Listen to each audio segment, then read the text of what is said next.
Do you guys think AI is gonna take over the world in the future? And I don't mean it as a funny question. Like I mean Skynet type genuinely. Like, because I'm in a club on campus and we talk about like the existential risk of AI a lot. And I'm curious to get your guys' thoughts, especially since y'all two are computer majors and you psychology. That's kind of related, right? Because I guess a little bit, man. Like, do you think AI could be cautious? There's good in the future. There could be like AI psychology classes, bro. Mm-hmm. That's gonna be crazy. Yeah. Oh, that's weird. Taught by an AI. But yeah, what's the general consensus with this group? Oh shoot. We think it's overall going to be good or bad? The thing is, I'm not so contextualized in like, what like a general AI, if it's even feasible. But like, the applications of AI we have right now, I don't think they're anywhere close to like, the type of consciousness or, higher level thinking that would require to like destroy us or take over. That's fair. Yeah, I don't see like those sensor towel things. The In the what? bathroom. The hand, the white swipe to get in It's like, you got raped. Turns into a transformer. Just like Okay, here's like one of the arguments, right? So you got AGI, which is artificial general intelligence, which is basically an AI that can do anything a human can, right? Now, once you get to that level, imagine it has human level intelligence, so it could essentially work on AI itself. But it could work much faster than humans because it doesn't have the limits of like our brain size. It doesn't have the limits of biological components. It has electrical components, which move much faster. So an AI could technically work at an exponentially faster speed than humans, meaning they could do AI research at an exponentially faster speed. and evolve faster and faster. Yeah, until they get to like what they call artificial superintelligence, which is like supposed to be crazy artificial intelligence. So, assuming an AI can get to that level, then there's arguments like they'll be so far advanced compared to us, kind of like how we are to ants, for example. So when you're walking down the street, you don't necessarily kill an ant on purpose because you're evil or want to, but like you're not necessarily looking around for each ant to make sure you don't accidentally step on it. So in the same way, an artificial intelligence might have some goal we can't even understand, and maybe they don't want to actually kill us out of evil or anything, but we're just in the way, and they're not really taking too much credence to us. I have no clue like how AI even works, but can an AI even have a desire, like in the same way that a human can have a desire? Like, can a computer desire something, or I mean, not right now, right? If Are we just talking about hypothetically if there was a... Well, I don't even think it necessarily has to be a desire, right? Because you have computer programs that have a main objective, right? You design it to do something. Maybe it's send you an email or something.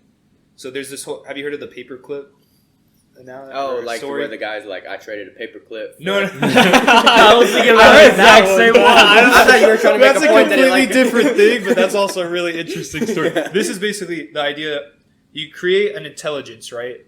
That's main goal is just to create paper clips, right? Okay. It's supposed to be an optimized machine that can create paper clips. But it has, let's say it has super level intelligence. I know what you're talking about. Yeah. So it has super level intelligence.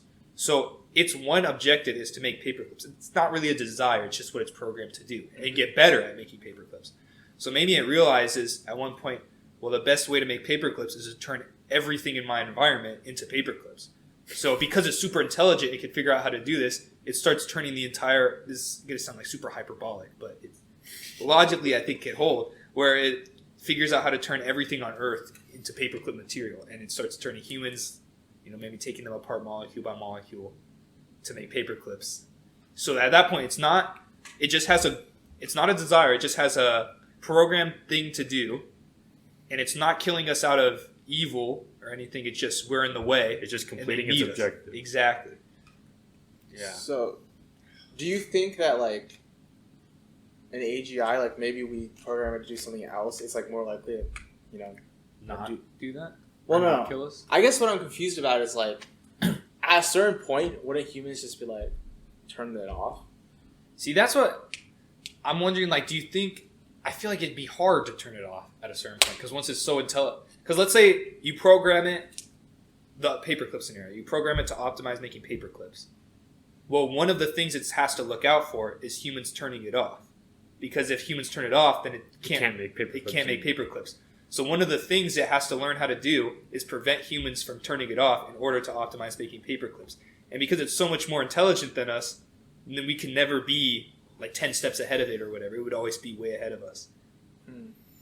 That's interesting because, like, the way I think about it, I would be like, isn't that kind of like outside the box of what it's possible to do? Like, but I guess maybe it's not. So I think I'm not really telling the whole story. The whole story is like more narrative and stuff. They talk about how it's a machine that's contained to like the materials in the room, right? It doesn't have access to the internet. And then one day the machine convinces the humans to give it access to the internet. And then it does. And then through there, it's able to access like everything because it's smart. It's like becomes like a hive mind or something. And then it could like literally do such tiny things like maybe change certain advertisements to make people more likely to go to certain areas where it might be easier to then round them up and, you know, turn them into paper It's funny. It's paperclip farming, bro. Well, I think it's cool because the example seems really funny and kind of outrageous, but when you really think about it, it's not necessarily out of possibility. It's not out of pocket.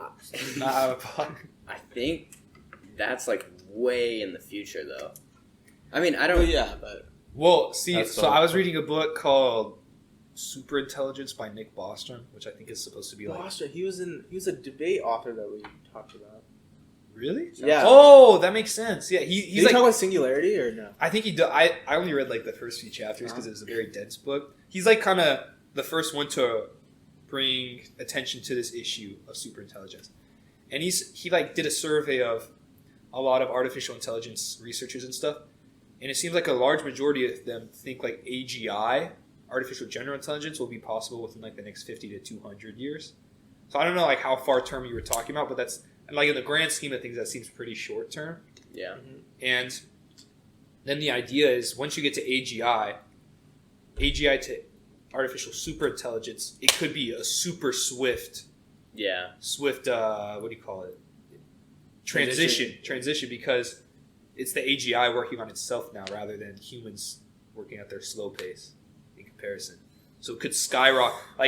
We could get AGI and then like within days, it turns into artificial superintelligence. So that's another one of the worries is because... artificial hyperintelligence. Yeah, because like a lot of these problems that pose existential risk, it seems like we have a lot of time to kind of work on them. But it could be a thing where just in one moment, we have 3 days to solve this. It's so weird to me because like this. I'm gonna do a really weird physics analogy, and maybe it makes sense. But like, if you're in a car that's moving, is traveling, right? All the energy, like that's the system, right? If you're in the system, you're jumping in the car and trying to push it forward. You're not pushing it forward. You're already contained. Are you saying that AGI trying to work on itself would be? That's weird to me that it can do that. Well, I think in a similar way, like a human can give itself a haircut. I've done it before. That's why I have a buzz cut now.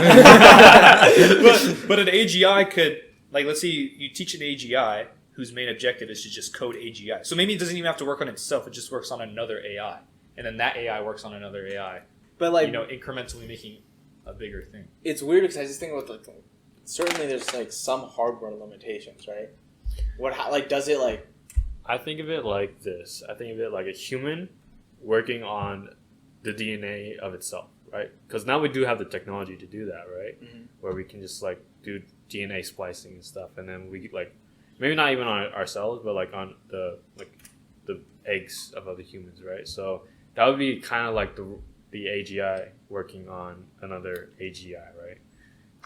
It'd be kind of like that. No, I think that's a good analogy. It's just so weird to think about. I think I get what you're saying though with like hardware limitations. Like, where is it going to get all the parts it needs if it needs like parts to? But maybe it's already assumed in the question that it has the ability to do that.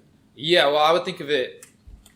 If you create AGI, at that point, you definitely have the hardware to at least create AGI, right? And at that point, like hardware would just be another like technical issue that the AI would figure out in a sense. Like maybe it gets access to the internet. It figures out how to like slowly trick people into making more hardware through like advertising, psychological. I don't know. Well, that's weird to think about the human element of it, like actively tricking. Create hypercomputer hard drives for us. Joe Rogan always talks about how he thinks that the human species right now is basically like a caterpillar, and by creating this AI, they're about to like get in the cocoon, and then the AI is going to be like a butterfly species. And humans won't be around anymore. What the heck? Oh shoot, that's scary. Yeah, It's going to become something more beautiful, but then like the ugly caterpillar is going to be left behind, bro. yeah. Turned into paper clips. The paper clips. It's The just paper clip cocoon. it's just bizarre. It's definitely bizarre. I mean, I guess it's just like I can't even conceptualize a like computer that could understand all that stuff, and like obviously it makes sense because a computer is like all like logical and it works like super quick because of the way like I don't know. It's just a weird thing to think about, and like could it even understand the human psychology? Because humans can't even understand human psychology, and a lot of like criminal cases are like unsolved. They go unsolved because it's just like you can't piece together everything about humans. So like, would it even be able to convince us? Because no matter how much research we have on the human race, like there's no guarantee with humans. FBI agents are like very fallible when it comes to detecting lies and stuff like that. So it's like, can a computer even fully understand a human? Does that make sense? No, that makes sense. It's an interesting question because I'm thinking of it kind of going back to the free will debate. Mm-hmm. I think of a human as something that it's just a really complex machine that gets inputs and then outputs based on the machine. Yeah. Like the machinery, right? Mm-hmm. And if an AI really has like super level intelligence, which is like so far ahead of ours, maybe it's possible for them in a sense to figure out all those inputs. Yeah. And like how the machinery works to figure out what the exact outputs would be of a human. But that's assuming that it could be able to do that, right? Yes.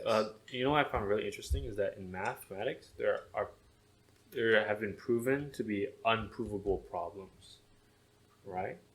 Like problems that nothing could ever solve. Yeah, they're proven to either be they're proven to.